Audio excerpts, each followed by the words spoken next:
Dynasty. It's Commish here. Man, I'll tell you guys, I gotta find better time, better place to be filming these videos. It's later here. It's close to bedtime, Wednesday night. Gonna try to get this filmed and then edited in the morning, and out to you guys before the Thursday game. But yeah, Commish gotta find better time, better place to film. It's cold out here in Schwing World headquarters. Didn't even take the time to set up the flag because I'm just trying to get. I got this jacket on. It is quite cold out here. Yeah, I didn't even take the time to get the flag up because I'm just trying to get this filmed, get this information out to you guys. Premium content as usual, but man, I gotta find better time, better place. My room, I can record this in my room at school, but I've got an assistant who's in there all the time, and she's not Schwing material, so she should not be privy to this information. But I found my time. I found my time to get this out to you guys. It matters to me. It always matters to me to get this done for the Schwing Dynasty. So we got our weekly rundown, my takeaways from week 6, the preview of week 7. It's the super bye weekend. It's a lot of teams on bye, a lot of good teams on bye, a lot of important players on bye weeks this week. Obviously in the dynasty, we don't have a lot of waivers to pick up to replace those guys. So some people's rosters are just short on talent. Some of your rosters are short on talent already, but the bye week, the big bye week comes through and kind of knocks out more players. A lot of injuries going on, affecting a lot of teams, and it's going to affect the projections for this week. So let's get into last week's rundown, though. Let's look at week 6. Next week, super special Halloween episode coming to you guys. Gonna try to get that filmed. I'm hoping my costume is here in time that I can possibly be wearing it during the video, but I don't think it will be. I think it's going to get here on Thursday, which is going to be too late to film this and get it out to you guys. So I'll figure something else out, maybe something a little bit similar to last year. Last year I did Famous Monsters. This time I think I want to do, I was thinking about doing like movies, just the movies themselves that your team is similar to, or movie franchises maybe. I'm gonna see how that goes. I'm not really sure. Yeah, we'll see. But or maybe what Halloween candy is your team? That's another one I've been thinking about. So, but we will have one of those things next week where I compare you guys to something completely insulting. So, anyways, let's jump into last week's rundown, the weekly rundown, week 6, Schwing Dynasty. First game was me, 169.6 points over Riddle Me This. Lucas, 131.95. I got the win there. Duck the Vax. Beat Oregon Beer Force 150 to 140. Cali Style over Pickin' Jerry's Berries 167 to 146. The Albuquerque Janes over the Paler Broncos 186 to 175. Very good game. And then the Hanoi Janes in the game of the week over the Portland Ducks 212 to 167, which I do believe was the large marge game of the week. Yeah, it was. That was the biggest margin of victory in the Schwing Dynasty last week. Takeaways from those. The top 5 takeaways that I have. Number 1, Steve has scored the second most points this year, but he has the most points scored against him, and he's in 6th place. So, maybe a little sleeping giant there for Steve. Yeah, second most points in the league, most points scored against him though, and he's 2-4. So, his second most points haven't been able to overcome that. Number 2, 5 wide receivers, basically failed Sean last week in his loss. They averaged about 9.9 points for all of the wide receivers, 9.95 for each of his wide receivers, while Bert's 5 wide receivers that he played averaged 17.2 12 or so points. So about a 7-point advantage per receiver for Burt over Steve. That was kind of the big difference in their matchup.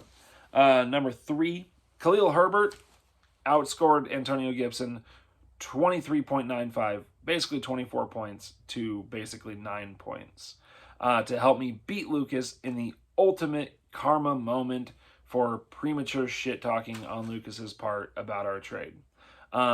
Yes, Christian McCaffrey's on the IR. Yes, Jalen Hurts is the number 4 quarterback in the Schwing Dynasty and number 5 overall player. I knew that quarterback, you can move on from them.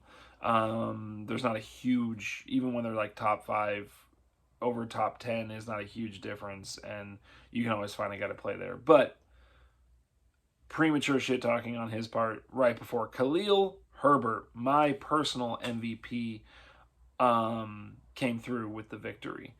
Dang, I didn't do MVPs here, so I'm just gonna have to pick an MVP off the top of my head, and I think I know who that should be. Number 4, if Jamal Williams even hit his average for the season, Mark still would have beaten Phil. Instead, Jamal got like 2 points for Mark, and he ended up losing to Phil. Phil's receivers are killing him. Yeah, Justin Jefferson's going to get his, but man, the rest of his receivers are just killing him right now. And number 5, fifth takeaway, JD has outscored Mark this season. That's something that I learned this week. JD has actually outscored Mark so far on the season. Mark's 3-3, JD's 2-4. I was a little surprised by that. That's an interesting one to take away that I came up with there. Okay, let's look at best ball. Oh, so the dumb shit sit. I don't know who you guys didn't play because I forgot to do the dumb shit sit this week. But I know I sat Jalen Waddle with his 30 points. That could have been pretty awesome to have. Trying to think of who was really good this week that someone probably didn't play. I imagine, let's see, who lost a close game that maybe could have played someone. I'm going to guess. I don't know. I can't see one. I mean, Lucas probably wishes he had played a different quarterback. Yeah. I don't know. I can't come up with one. MVP, though, there's definitely some MVPs here. Khalil Herbert. Khalil Herbert's the MVP of the week. Derrick Henry certainly could have been. He almost brought Steve all the way back to beat Darryl, but man, if that game had gone to overtime, who knows? Maybe he would have. Yeah, and then I guess one of Bert's players probably. Oh, Cooper Kupp. Cooper Kupp very well could be the MVP of this week. I think he had 30 points for the Hanoi Janes in their victory over Portland Ducks. Okay, best ball. We have top 3 this week. Steve, congratulations, 201.45. JD, very close in second place at 201.17. So we got, 28 hundredths of a point behind Steve's effort. And then Sean, about 8 points back, about 7 to 8 points back at 193.87 points. That gives us a new, actually, it's the same, very similar at the top. Phil, still in the lead, 1,146 points. I closed the gap by a little bit. I'm 15.1 points behind him. I think I was 16 points behind him.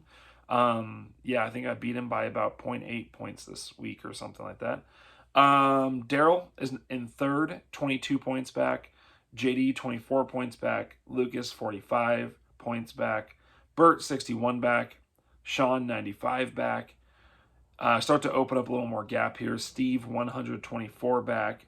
Adam, a big jump, 195 back. And then Mark, 240 something. I can't tell what I wrote down here. But way back is Mark. Way in the back. He likes to be, never mind. Yeah. Power bottom. Okay. I guess that'd be a power top. I don't know how that works. All right. Let's look at this week. Okay. Week 7, Schwing Dynasty. Man, there's some really bad. It was hard to pick a game of the week. There's not very good matchups. One game of the week could be me versus Phil. Like it could have been that, but I didn't go for it. It's close right now, the projection. Lord of the Swings, me at 3-3 against Duck the Vax 2-4. Phil, he's projected to win right now 168 to 162. That's with me taking Saquon out of my lineup because I don't think he's going to play. But it is a key if he does play and he's healthy at all, which I can't imagine. Then I think I'll win pretty comfortably. But Phil also has he has Kareem Hunt Kareem Hunt is now out for Phil. He's on the IR, which and I think done for the season. It seems like maybe. He's got Alvin Kamara back though, and he also has DeAndre Swift versus the Rams in his starting lineup rotation, starting running back rotation. But that's gonna be fine unless because I don't know my starting running back rotation who it's gonna be. I don't know who I'm gonna play. I know I have Darrell Henderson. I'm loving that matchup. Really excited for that. His matchup this week. I think against the Giants. No, against Detroit. I'm very excited for that. But he'll probably get hurt because all my running backs get hurt. So whatever. But if Khalil Herbert starts, so if Damian Williams is still in COVID protocol and Khalil Herbert starts, oh boy, I'm gonna be happy with that one. I'm gonna be very happy with. I think I'll win if that's the case. Yeah, because I want a piece of that. I know it's against Tampa, and I don't love playing any running back against the Tampa defense, but Chicago clearly wants to run the ball and protect Justin Fields from having to do anything at this point.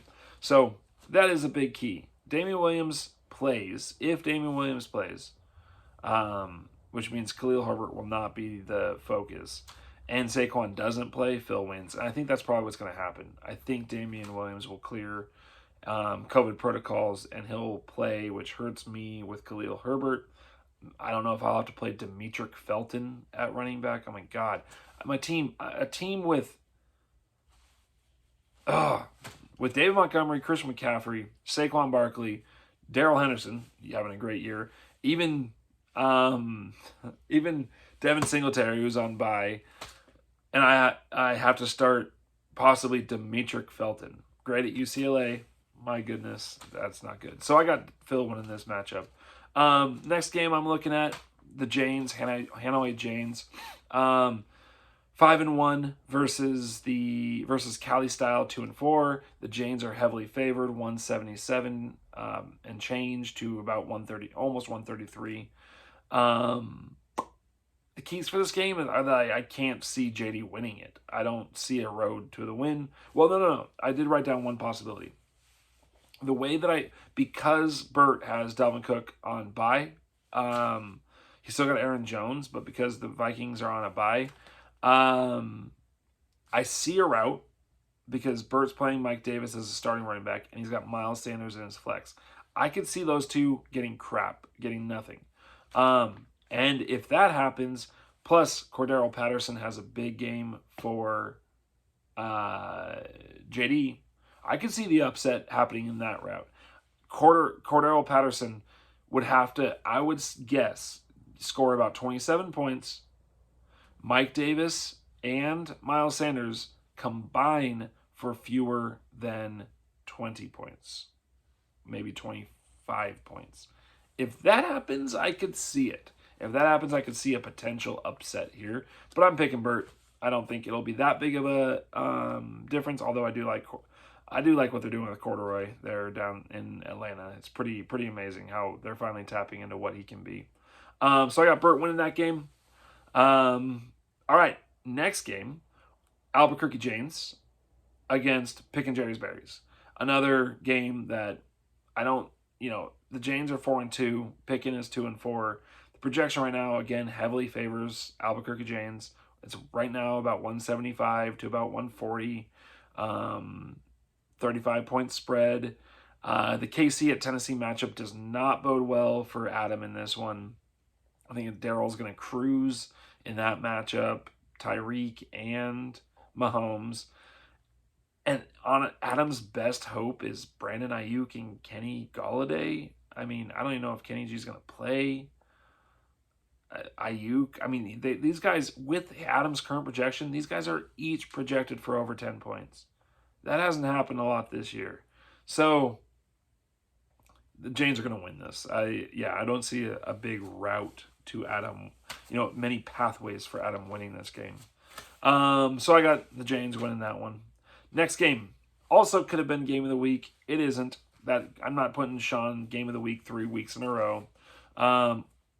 This game could have been the game of the week, though, honestly, if Mark's roster wasn't so depleted. We got Beer Force against Portland D. 3-3 Beer Force, 5-1 Portland D. Right now the projection is 163 for the Force, 165 for the D. Najee Harris is on a bye, which kind of gives Mark an opening. Matt Stafford, oh man, he could light up Detroit. He probably wants to go back and light up Detroit. That could open up a big opening for Mark. But I cannot trust Seattle's wide receivers. Can't do it. Just cannot do it. So I think Sean wins this.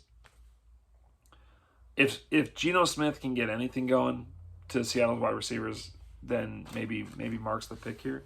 But right now I've got Portland Ducks rolling to a win here.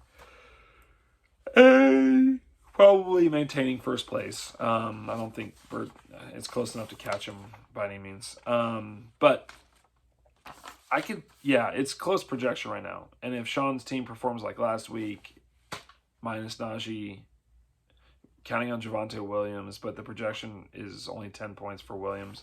So, I think it'll be close, but I think Sean gets the win. All right, on to our game of the week, which features two very powerful 2-4 teams.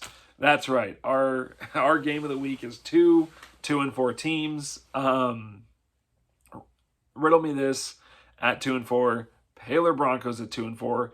Maybe they're both a little bit better than their average. Steve definitely is better than his average. Right now, it's riddle me this with that's favored 175 to 171. And when I looked through this roster, I was starting to get confused. When I looked at this matchup, I'm like, how is Steve not going to crush in this game? I couldn't figure out how Steve's not going to crush in this game.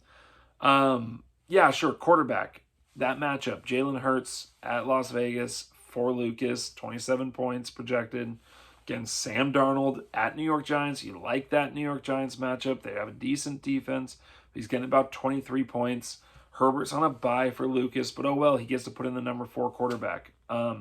Should have completed that bet with Sean because we were betting. We had talks about a bet that Jalen Hurts would not be a top 10 quarterback. I was saying he would. Sean was saying he wouldn't.